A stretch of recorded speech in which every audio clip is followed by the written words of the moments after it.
Coming up next on Tech News Weekly, it's me, Jason Howell, my co-host Mikah Sargent, and we got a lot of stories for you to talk about. First, a video game that's FDA approved to help children with ADHD and what that might mean for the future of video games, potentially. Also, we take a look at the history of the Lapsus extortion gang. You may have heard of them this week, but they've been around for a while, and it's kind of interesting what they've been up to. Tearing apart the Mac Studio and taking a look at the drives inside. Do you think they're replaceable? Think again. And finally, a brain implant that actually enables people who are paralyzed, they're in a locked-in state, to actually communicate and have agency over their own decisions. All that and more coming up next on Tech News Weekly. Podcasts you love. From people you trust. This is TWiT.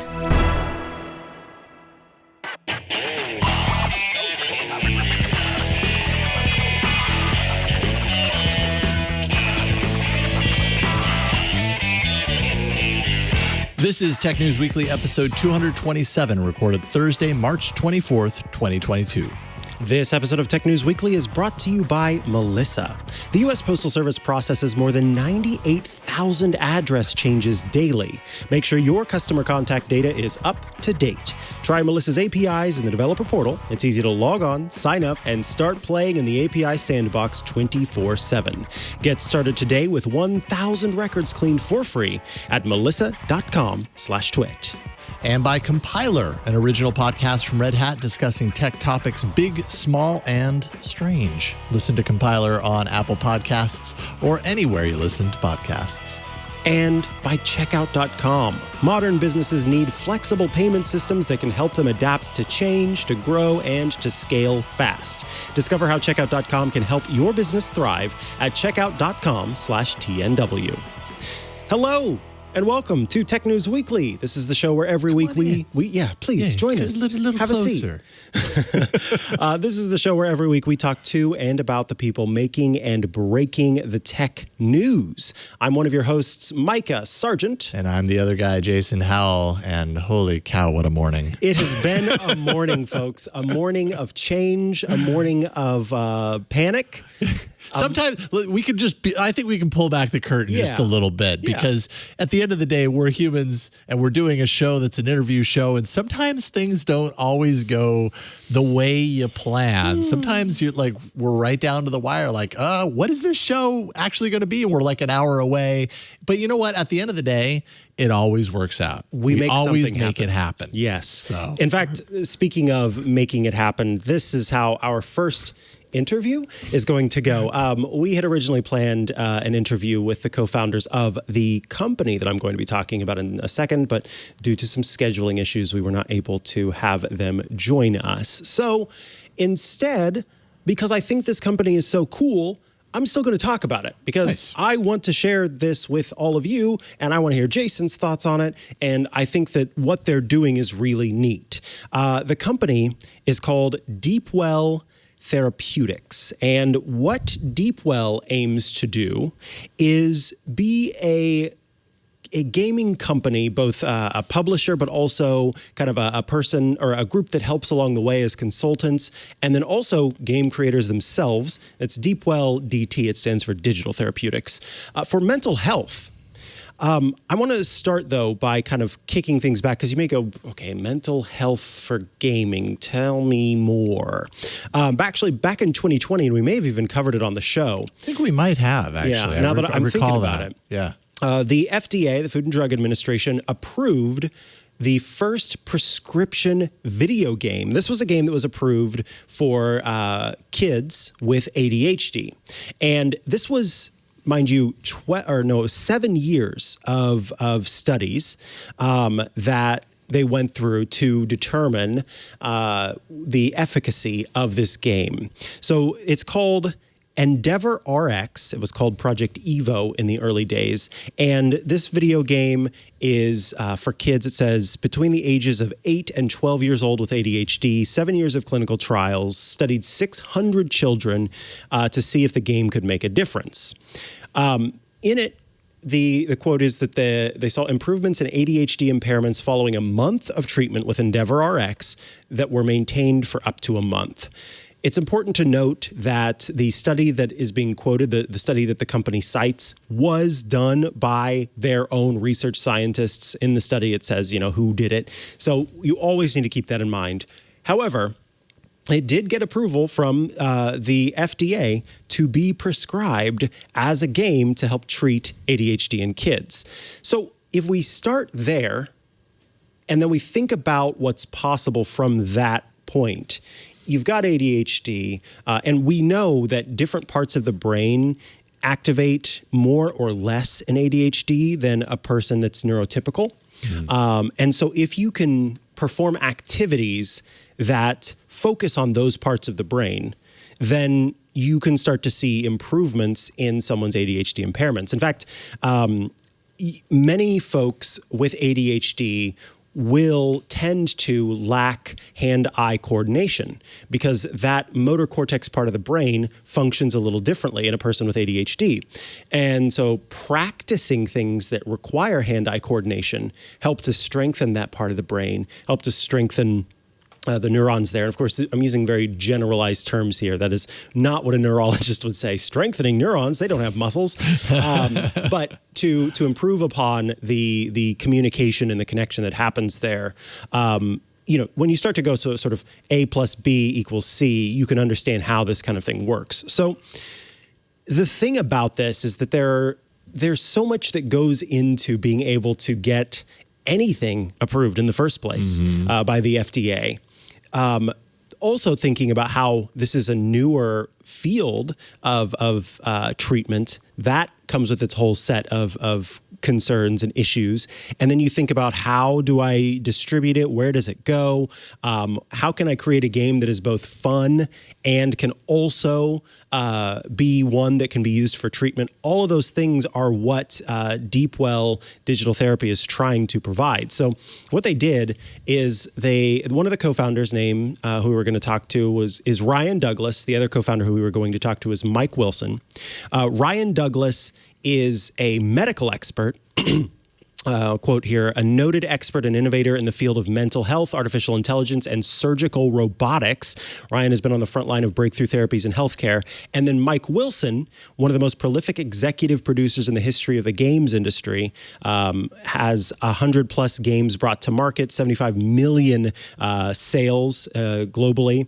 So lots of experience on both sides. So you take a very smart brain guy, a very smart health guy, and then you take a very smart games guy, and you combine to make this company that is aiming to provide this experience. What's interesting, I like on the Deepwell DTX site, it explains kind of what their whole process is. And so somebody who is looking to create a game, they submit their game that is then reviewed by veteran game developers. And so at the very beginning, it's kind of like, hey, does this make sense? Is this something that is going to possibly be a good thing for therapy?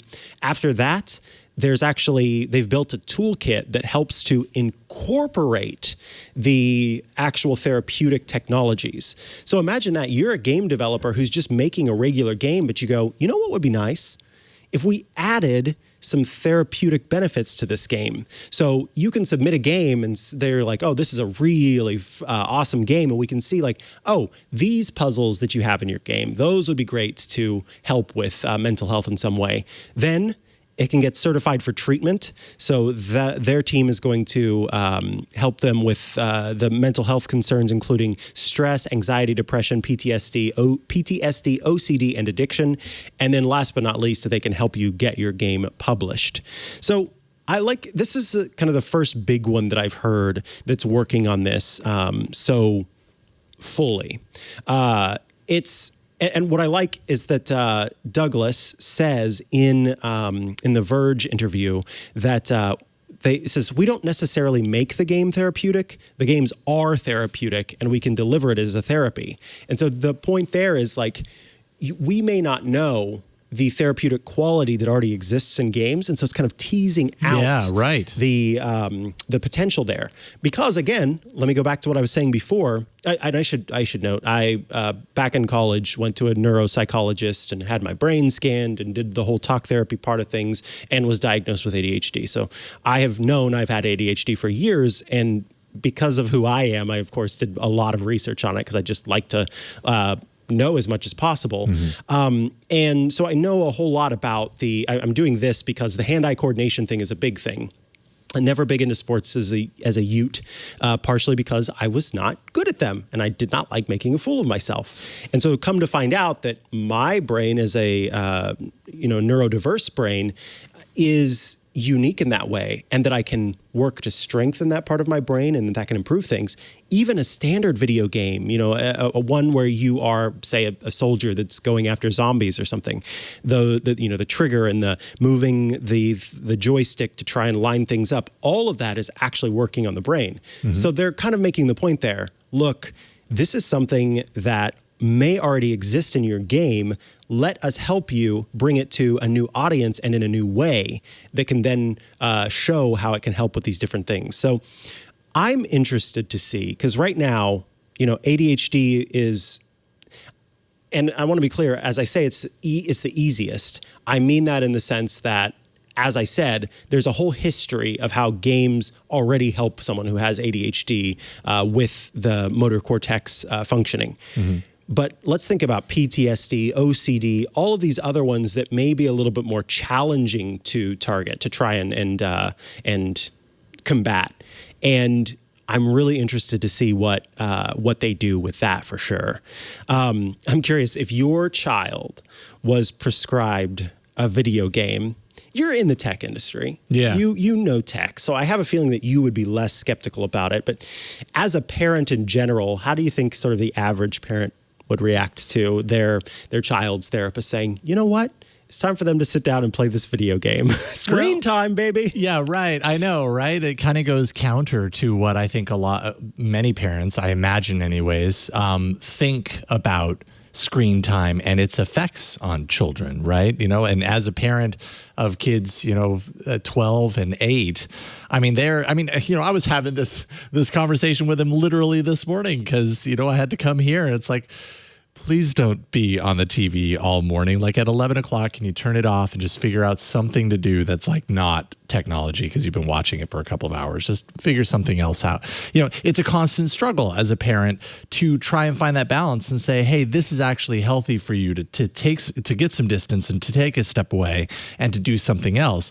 This kind of goes counter to that, right? Which is to say, oh, by the way, actually do this screen time activity and this can actually improve your condition. So, but at the same time, like as a parent, I want to trust the medical practitioners in my life and in our life, directing kind of, their advice on what we should do for the health of our children. So if I had concerns with my children, ADHD or whatever it is, and my doctor said, hey, we think this would help, I would certainly try it. And I don't know if that goes for everybody. Like, yeah, I'm probably more open to that because technology is something that I've always been, open to and passionate about. So maybe that changes my own perspective on that. But I'm sure a lot of parents would at least try. I mean, I suppose it doesn't hurt to try. There you go. And see. I'm curious to know, how long it takes for this in order to get to whatever the other side is. Like what is the other side and how long does it take to get there for a child who is prescribed playing this game, Absolutely. Yeah. Another interesting point here that the Verge points out is that it doesn't take as much testing or as rigorous testing, obviously, to be able to pass, for the FDA to pass and clear these games as it does drugs. Those obviously have a lot more involved. So it does help the company to be able to help get these through the process and for these companies to be able to do it a little bit quicker. But I mean, we heard 7 years for the ADHD game, the ADHD therapy. So it could still take a while.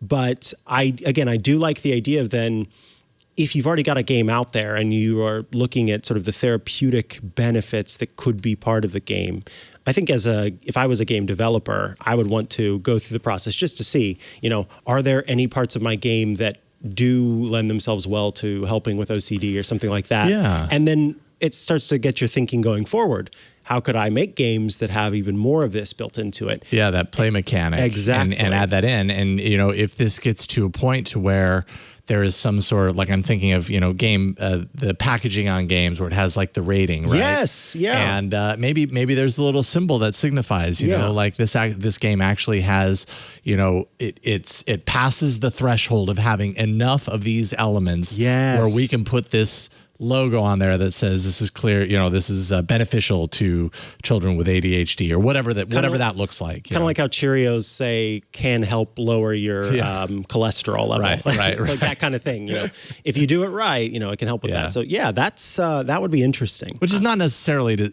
to say that the next Red Dead Redemption is going to solve your kid's ADHD. Right, exactly. But if you know that there are elements within the game that are proven to actually benefit someone with that condition, that's nice to know. And maybe that gives a parent a little bit of extra peace of mind in the process. I agree.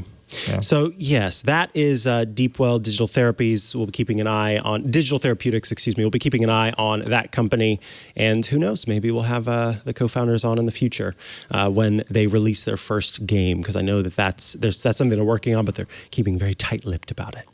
All right, up next, a prolific hacking group that's apparently run by teens. Interesting.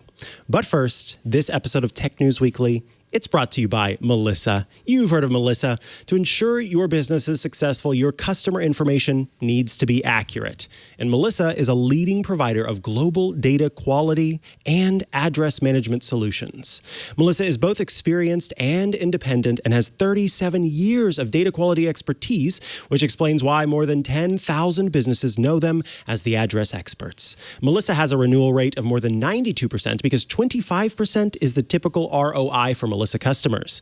Melissa also capped off 2021 by reaching a milestone, 30 billion North American address lookups throughout the year. That is the most in its history. 30 billion, I can't even fathom that.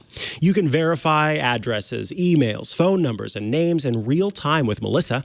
Their global address verification service verifies addresses for 240 plus countries and territories at the point of entry. If you're tired of duplicate customer information in your database, Melissa's data matching will help eliminate clutter and duplicates, increasing the accuracy of the database while reducing postage and mailing costs. There's batch address cleansing, which processes an entire address list for accuracy and completeness. There's identity verification, which reduces risk, ensures compliance, and keeps customers happy. There's geocoding enrichments, which converts addresses into lat-long coordinates. And there's email verification, which removes up to 95% of bad email addresses from your database. Melissa's flexible deployment options offer different platforms to suit any preference, business size, or budget. With flexible on-prem web service, secure FTP processing, and software as a service delivery options.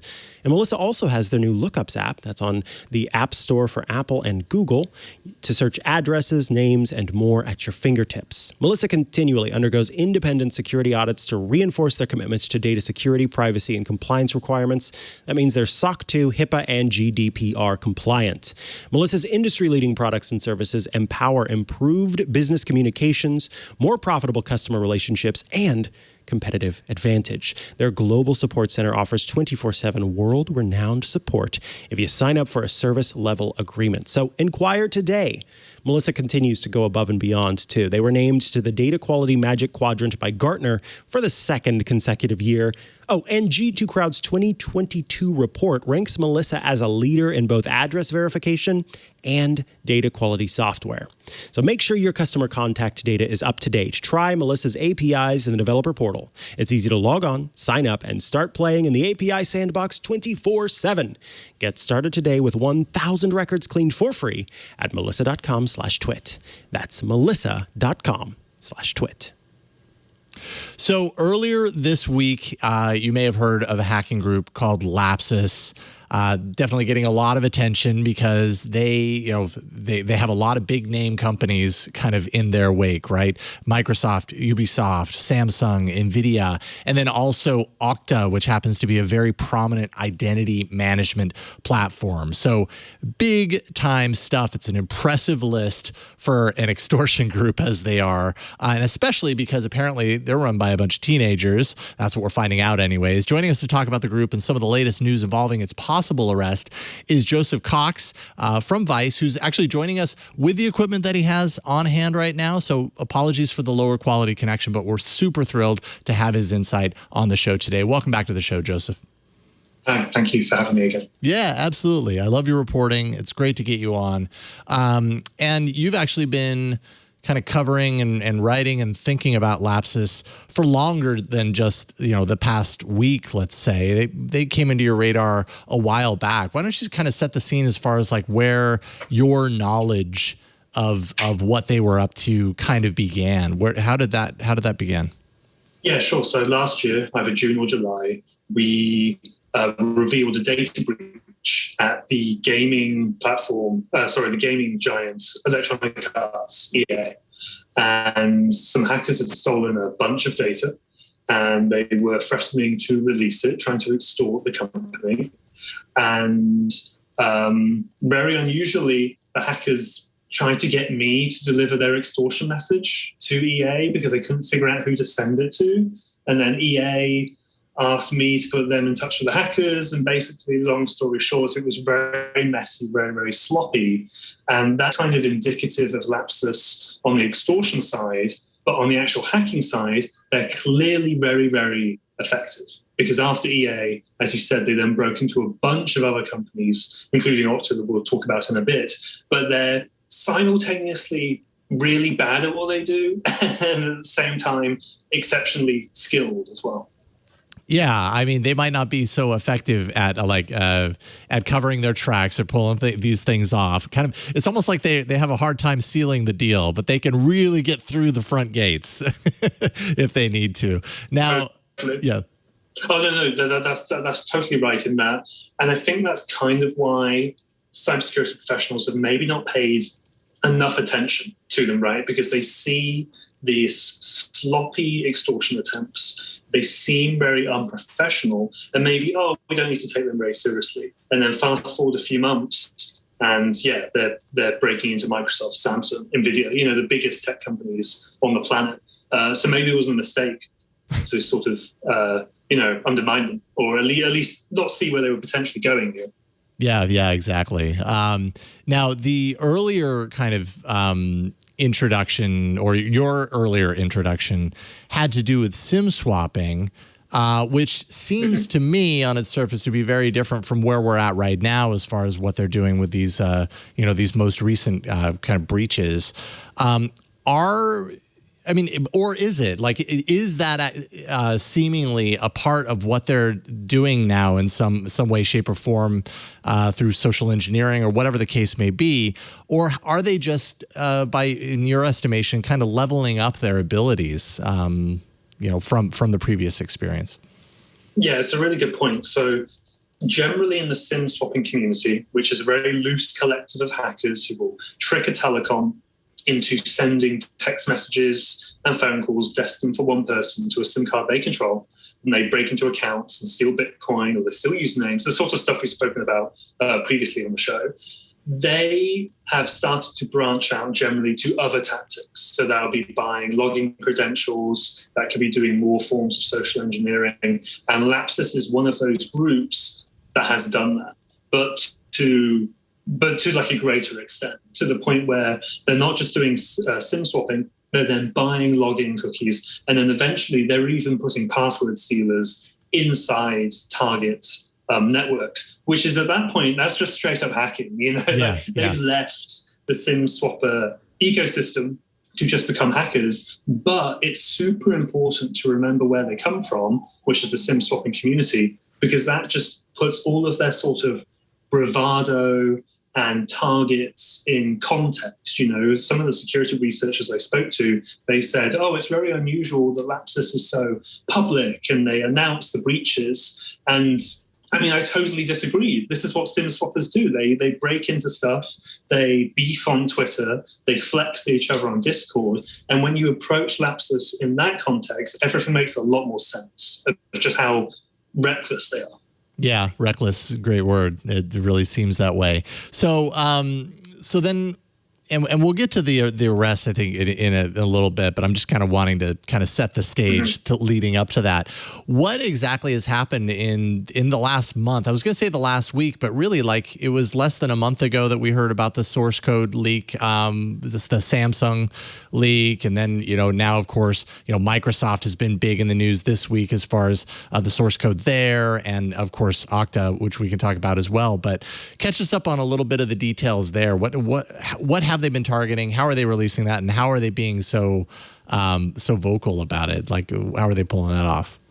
Yeah, totally. So, I mean, you're right in that this month specifically is when Lapsus just ramped up, like almost exponentially. Yes, there was the NVIDIA breach where rather than just trying to get money, they asked NVIDIA, hey, we won't release these files if you agree to remove limitations on your graphics cards so people can mine cryptocurrency more efficiently. A very bizarre request. NVIDIA did not honor it, obviously. Samsung, as you said, there was the leak there as well. Microsoft was investigating the breach, and then they confirmed there was one, and Lapsus leaked a bunch of the source code for the search engine Bing, as well as obviously the smart assistant Cortana. So that was a rapid series of breaches, and the Ubisoft is one in there just chucked in as well. But they kind of all make a bit more sense when just most recently, a few days ago, Lapsus indicated on its Telegram channel, which I'll elaborate on in a second, but they claim that they breached Okta, which is, it holds the digital keys to get into people's accounts all over the world. And that will be private companies, that will be government agencies. And if theoretically, if a hacker could get into Okta, they could then get into those companies as well. We don't know exactly whether the Okta compromise led to, the Microsoft one or the NVIDIA one or anything like that. But Okta did say eventually that 300 customers have potentially been impacted by that breach, which is huge, and we don't know how big each of those 300 breaches is going to be, but the fact that these hackers could get into Okta and then potentially pivot to other customers is probably the most alarming part of all of this. It shows that, that is actually a thing that could happen. Yeah. And I mean, the level, I mean, this is potentially like incredibly bad. I mean, it's bad for a company when anything like this happens. When you're talking about a company whose business is security authentication, and they've been breached in the way that this has gone down. I mean, Okta's not looking like it's in a really good spot here. I don't know. Do you have any ideas or any thoughts about kind of what this kind of impact has for a security company like Okta going forward? Well, I mean, in some of the screenshots leaked by Lapsus, there were what looked like access to an internal Cloudflare panel. Cloudflare, obviously being the very popular cybersecurity firm, which provides services to websites, DDoS protection, that sort of thing. But in response to that, Cloudflare said, we're investigating, etc. And they even floated that we're going to look for alternatives because clearly Okta has some sort of issue here. So, I mean, that's huge. Cloudflare is one of the biggest and most respected cybersecurity companies in the world. And if they're thinking about moving away from Okta, what's to say of any other customer, potentially? That's not to say that Okta's dead or anything like that, but clearly customers are spooked enough to at least think about looking for alternatives, yeah. And then just a perception thing, it's awful for a security company to get hacked, yes. Yeah, no question.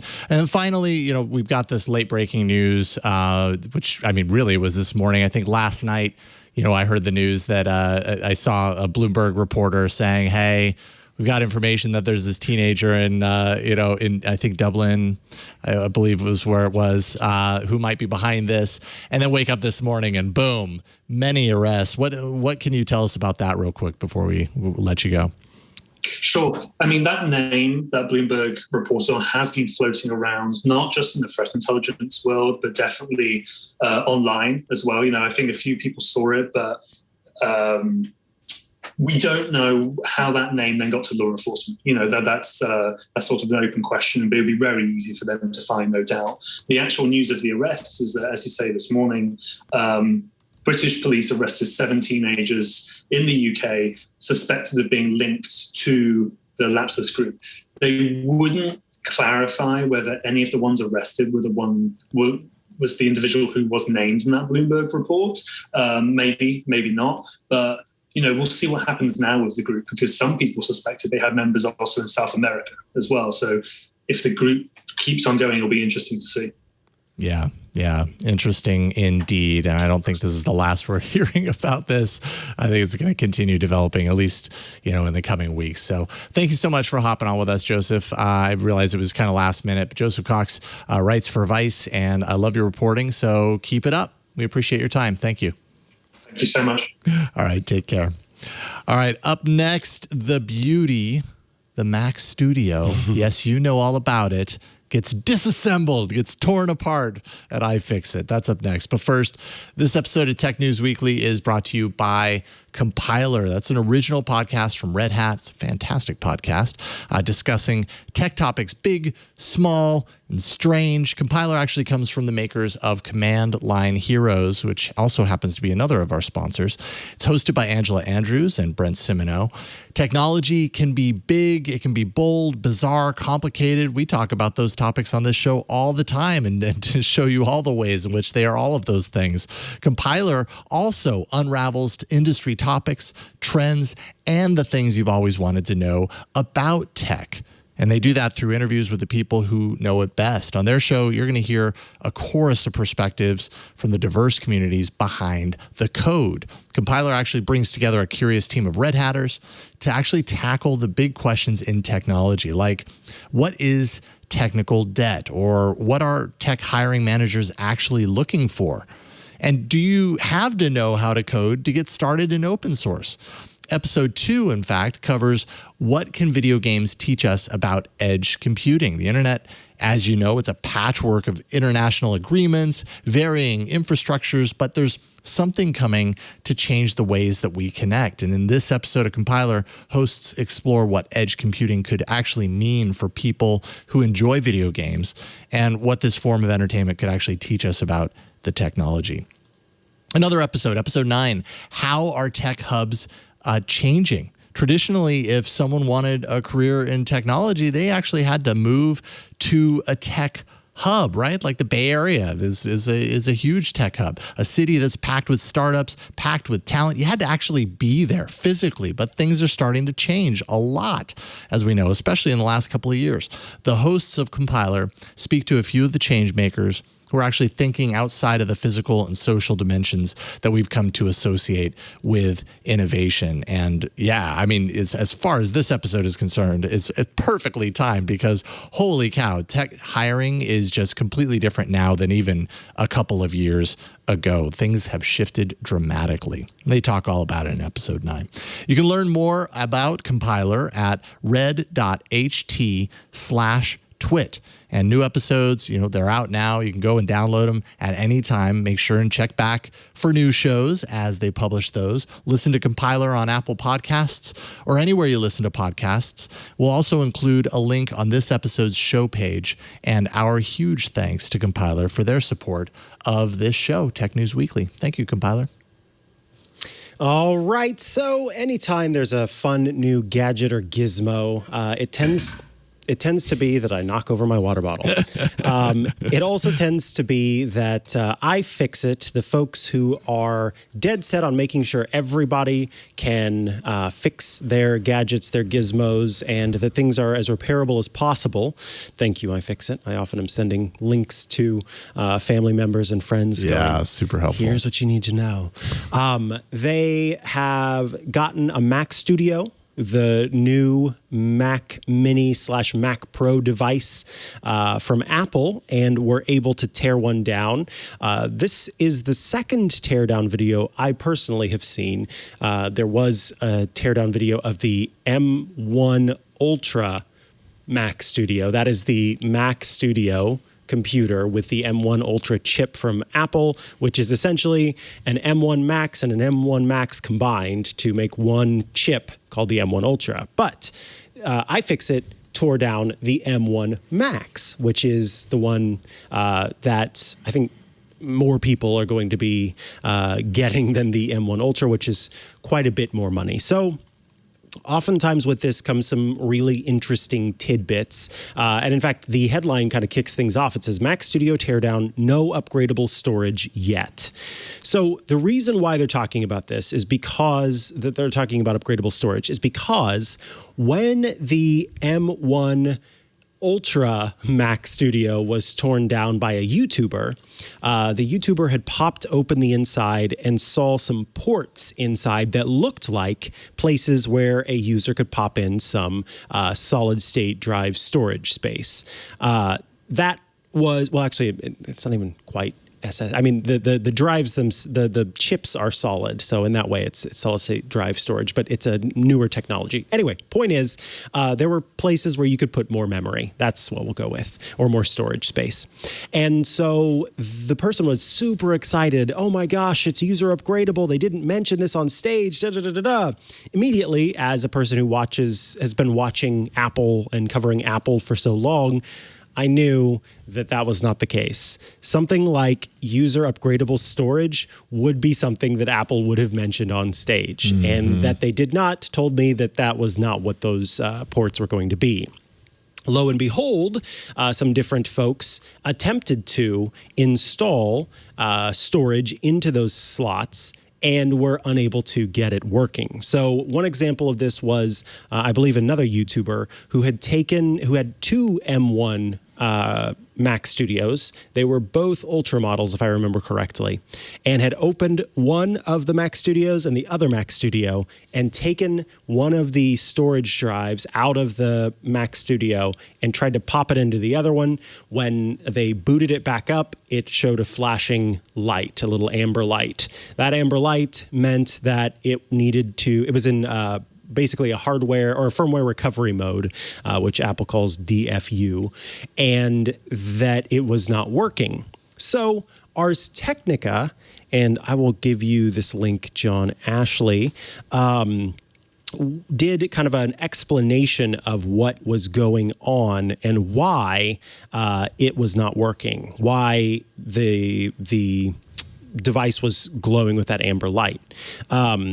Folks were, the person that had tried to do this and couldn't get it to work, they were very upset. They said, what Apple is doing here with the Mac Studio is simply inexcusable. Apple does not care about your right to repair. Make no mistake. What we've seen here today is that Apple is intentionally, deliberately restricting your access to your own device.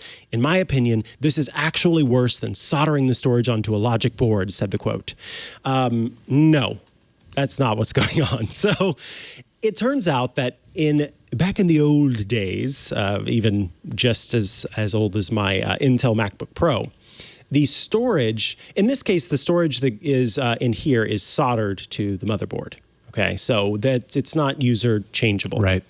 But storage in many PCs and in earlier Macs, and by many I'm saying MANY PCs, and also Macs, the storage itself had both the raw storage chips and a built-in controller that worked with those, okay? Mm-hmm. So you can imagine it as, let's say you've got like, you're on the beach and you've got 5 buckets in front of you, and you with your shovel are taking the sand and putting it into each of the 5 buckets. That you are the controller, the SSD controller, and those 5 buckets are the raw storage, okay? Mm-hmm. These new chips that are in the Mac Studio, they don't have the person shoveling the sand into them. They are just the buckets themselves. And so they need to have the controller, which is part of the system. And the reason that this design works the way that it does is for security reasons and for performance reasons.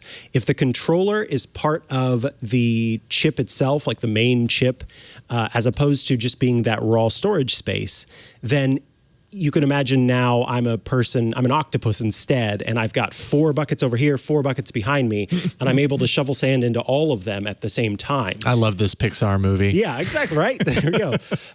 Versus what would be the old school way of having 2 people sitting next to each other. One is shoveling sand into the 4, and you are exchanging sand at times. One person shoveling sand into your shovel, and then you're shoveling it into the bucket, and then you go back and forth. That takes more time than just one brain kind of doing it all at the same time. So that is why they are going with this method. It's not about sort of cost savings or anything like that. In fact, in the Ars Technica article, there is a person who claims to be a system on a chip or a chip designer who says, you think that it's cheaper to install flash memory without the controller. It's actually quite better to do it this way. You save money, but on top of saving money, you also make for way better performance, as I was just mentioning, way better reliability, and way better security. So let's go back to why the light was flashing amber.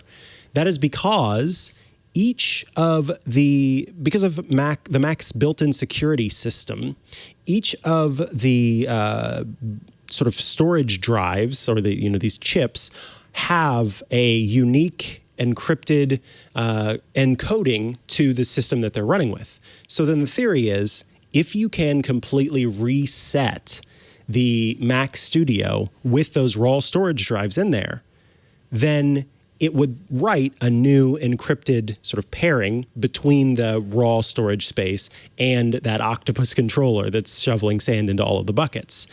And iFixit was able to do that. So they were able to take...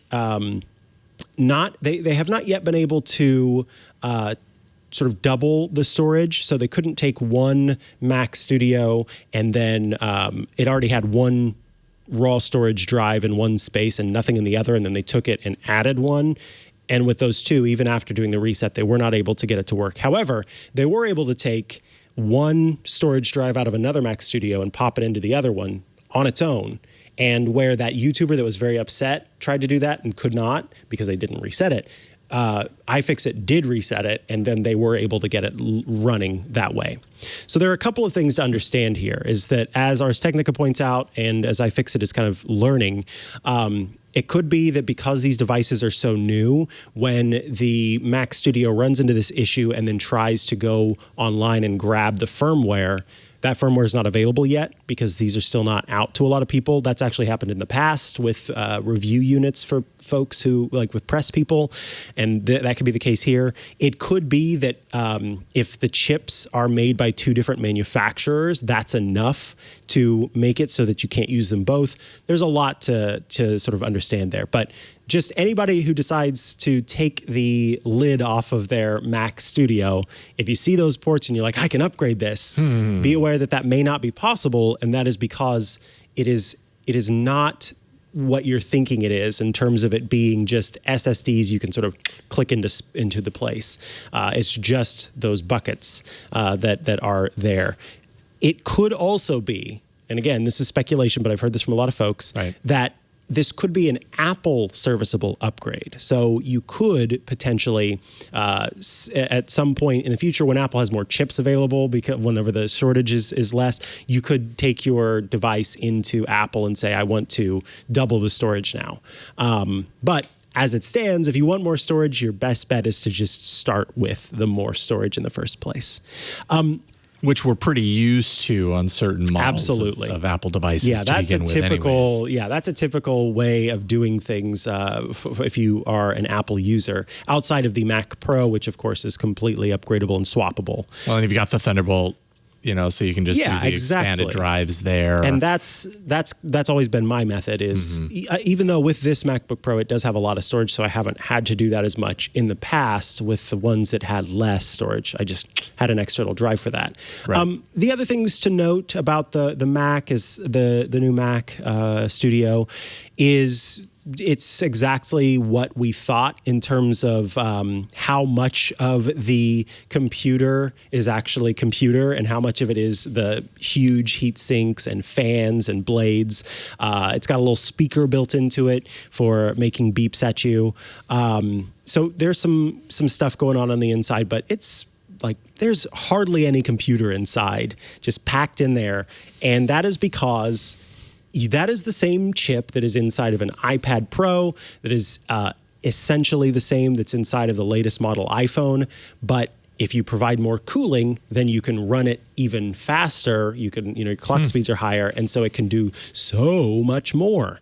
So that cooling is very impressive. That really inside is of that impressive. little device.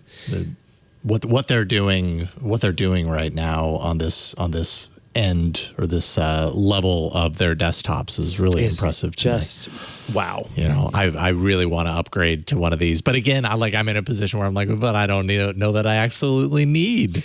Yeah, this, you would even be happy with an M1 Mac Mini. The Mac Mini as opposed to the Mac Studio, because in fact, I just saw an article this morning that was like, if you need to get an M1 Mac, get the Mac Mini. Right. I believe Leo just got one for his office because the iMac that he has in there right now is so old. It doesn't even upgrade to the latest version of Mac OS. So he replaced it with a M1 Mac Mini. And that's the thing is, and as Leo points out himself, the single core performance is the same across the board. Right. Whether you've got the Mac Studio, you've got the M1 MacBook Pros, you've got the M1 Mac Mini, or you've got the iPad Pro with the M1 chip in it, and now the new iPad Air with the M1 chip in it. All of those have the same single core performance. It's only when it comes to multi-core performance that you see a difference. And in that case, if you get the M1 Mac Mini with the M1 Pro as opposed to just the straight up M1, then you're going to you'll see a performance increase no matter what. And you and I, no matter what M1 device we get, we'll see a performance boost over these Intel machines we have. I was for sure just trying to record audio yesterday for someone, and I had to sit and wait for the fans to stop on my MacBook Pro. Brutal. Totally. I know. And there was nothing running. And there's nothing you can do. I had Activity Monitor open the whole time looking at it going, the biggest performance is 4.3%. I don't understand why. So frustrating. Anyway. Yeah. For me, it's music production, right? Being able to crunch those files. My computer that I have outside of this, which this is not, this is actually a work laptop, 2019 work laptop. It was the internals here aren't even meant for our video editors. It's not leveled up in any significant way. And I've tried making music on this, and I run into the same issue that you're talking about. The fans go, and it's like, okay, well, I can't record anything with a mic right now because of that. My computer at home is you're gonna laugh, a 2008 Mac Pro. Oh, wow. It's a Mac Pro. It's a Mac Pro, the big cheese grater thing, which I don't know how time has passed, and that's still my computer at home, but it is. And I've written a lot of music on that, but I'm definitely at the point to where it doesn't update What's anymore. Interesting to me is wondering if the new M1 Mac Mini would outperform I think that it would. Pro. I'm pretty positive it would. So I'm kind of in that boat where I need to upgrade that thing because I want to start, making music again. And anything's going to be an upgrade, but I don't want to upgrade to an Intel. I definitely want to go to if you're the gonna M1, make the jump. Yeah. Maybe and never before would I have ever considered getting a Mini, because I always thought that with music production, it requires a lot of, it's not quite video production, but it requires processing power if you're stacking plugins and everything. And the Mac Mini just always seemed too low performance. Right. And at one time it definitely was. And now suddenly it's like, well, wait a minute, maybe that is fine, Yeah. So I'm totally trying to weigh my options right now. 2-week return, give it a try. And I suppose so. That's true. For you. Yeah. Yeah, that's a good point. Then you absolutely have a reason to go all the way to the studio. It's like, look, this M1 it Mac didn't Mini, work. I guess I have to. You did your due diligence. You gave it the college try. So, all right, folks. Up next, a brain implant that helps fully paralyzed people communicate. But before we get there, I do want to take a break to tell you about Checkout.com, who are bringing you this episode of Tech News Weekly. Look, tech should be groundbreaking, and it should promote innovation. We were just talking about that. Traditional payment systems are heavily layered. They're disconnected. They're perceived as a cost center to the business. Modern businesses, they need flexible payment systems that can help them adapt to change, to grow, and scale fast. I recently came across a company with tech that approaches payments through a radical new lens. It's called Checkout.com. And it's spelled with all of the letters, CHECKOUT.com. Don't let the name fool you. It is radical in its tech. Checkout.com is a leading cloud-based global payment solutions provider. Checkout's flexible payments platform is purpose-built with performance, scalability, and speed in mind. It's ideal for businesses looking to seamlessly integrate better payment solutions globally. With a dedicated team of local experts spanning 19 offices in 5 continents, Checkout.com offers a strategic partnership to help businesses improve their acceptance rates, to optimize their payments performance, and to grow their business globally. It's why brands across the globe like Shine, like Grab, like Sony Electronics, and Henkel trust Checkout.com. Checkout.com exists to enable businesses and their communities to thrive in the digital economy. They deliver innovative payment solutions that flex to your needs. They're valuable insights that help you get smart about your payments performance, and you also get expertise you can count on as you navigate the complexities of an ever-shifting digital world. With Checkout.com, you're going to get global optimization, so they provide local acquiring in multiple geographies, improving authorization rates and lowering costs. Transparency. Their fee structure is clear, it's straightforward, and while their in-depth reporting is going to give you visibility no matter where you operate, local expertise, so their dedicated local teams bring regional, international, and regulatory expertise, allowing you to navigate market complexities with confidence. That's a big one. And strategic partnership. They take a collaborative, personalized approach to solving complex problems for their merchants and ecosystem partners. I think what makes Checkout.com so awesome is it means that I'm more likely to buy from your site. Why? Because you have the opportunity, the ability to add an Apple Pay button to your site. And anytime anyone does that, it might as well just be a direct line to my bank account, because if you make it that simple for me to be able to Apple Pay on your site, chances are I'm going to click that Apple Pay button. So Checkout.com helps enable that. So yeah, if you out there are looking to market directly to me, add Checkout.com to your site. Discover how Checkout.com can help your business thrive at checkout.com/TNW. Please head to that URL so they know you were sent by us. That's checkout.com/TNW. Jason Howell, tell us about your story of the week. Well, I guess in a roundabout sort of way, this kind of reminds me of a story we talked about not too long ago where technology was helping blind people see a little bit, right? And this is kind of a little different, but along the same lines. Technology making it possible for a paralyzed man, in this case, in a locked-in state to communicate. And I guess I hadn't heard that terminology before, like what is a locked-in state? But that's where, you are so incredibly paralyzed that like you can literally not move a single anything. Like you can't even move your eyeballs. That's how paralyzed you are. And I just think about like living life in that state. Your brain, you are aware, your brain is fully functioning and everything, but all you can do is be still and you can't move a single muscle. It just sounds terrifying and horrible. Yeah, I certainly don't want to, in saying this, I don't think it does, but just putting it out there, I don't want to lessen the fear of it. I think this adds to it. That is genuinely like one of my, I remember reading about locked-in syndrome. And to this day, there are days where that's just in the back of my mind. Like if I have a fear that just has stayed with me forever, it would be this. So I can't imagine what that would be like experiencing that.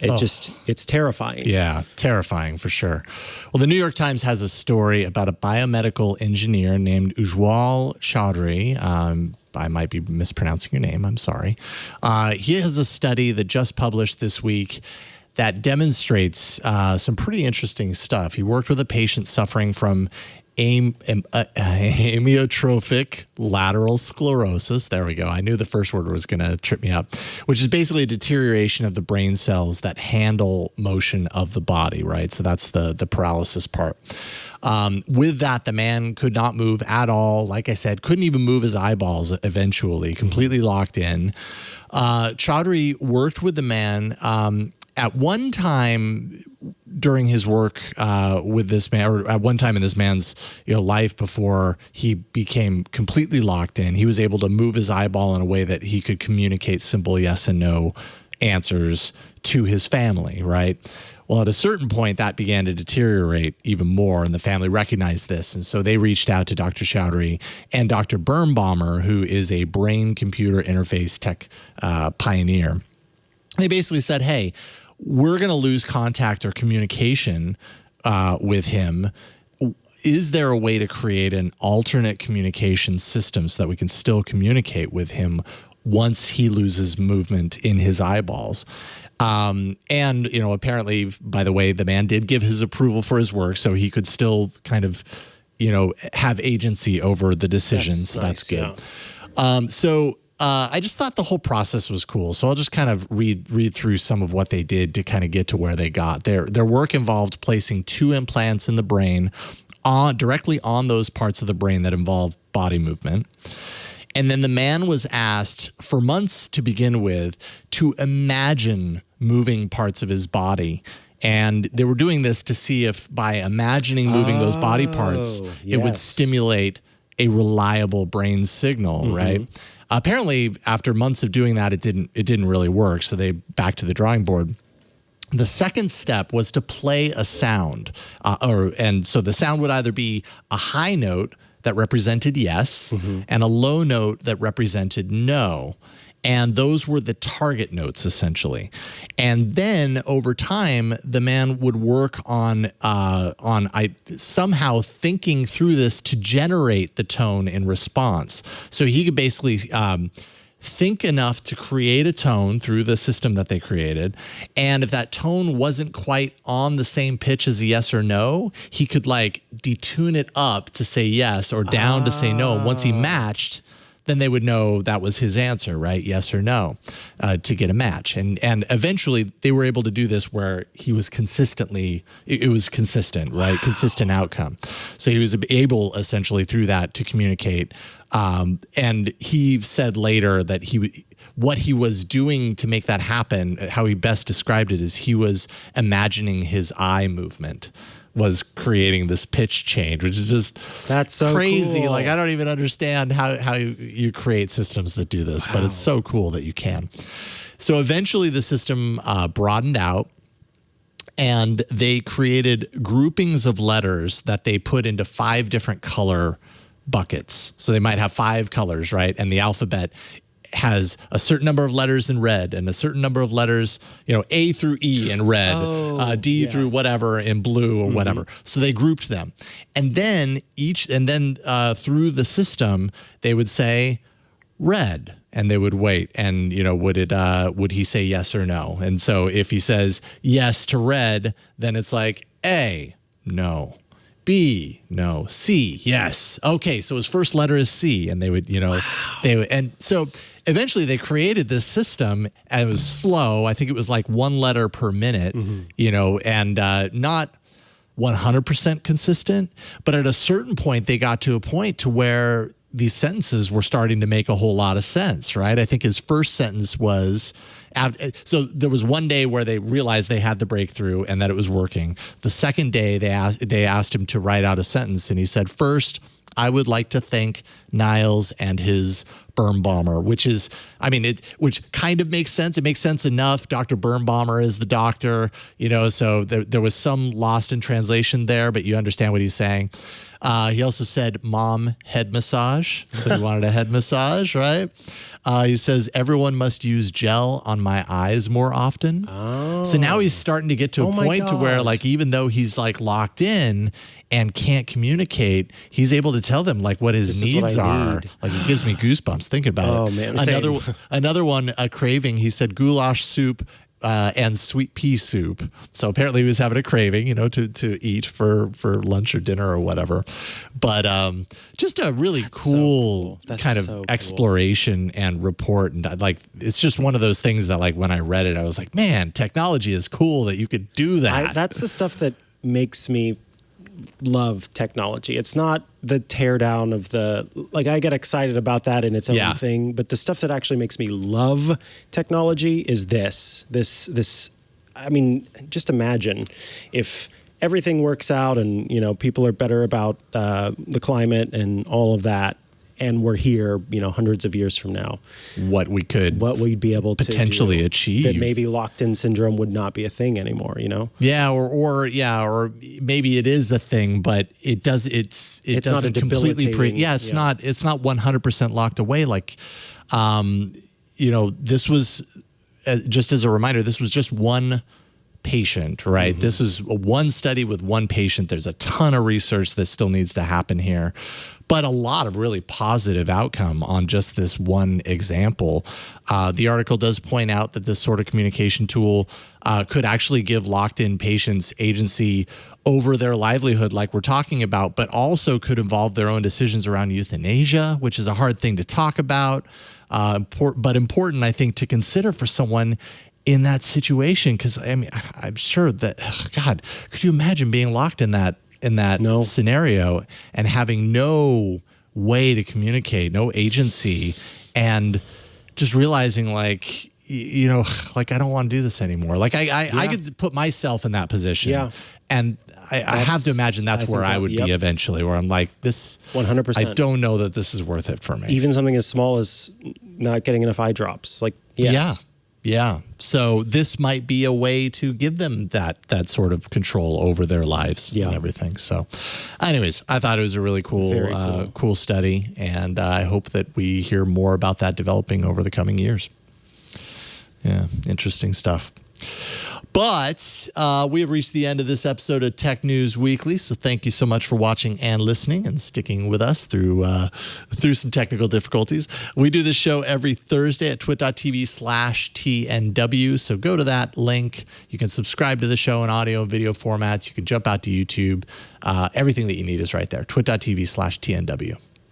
If you want to get all of our shows ad-free, well, check out Club Twit. For $7 a month, you get every single one of Twit shows with no ads. You also get access to the exclusive Twit Plus bonus feed that has extra content you won't find anywhere else, including a recent AMA with Mr. Patrick Delahanty himself, the web developer and engineer here at Twit.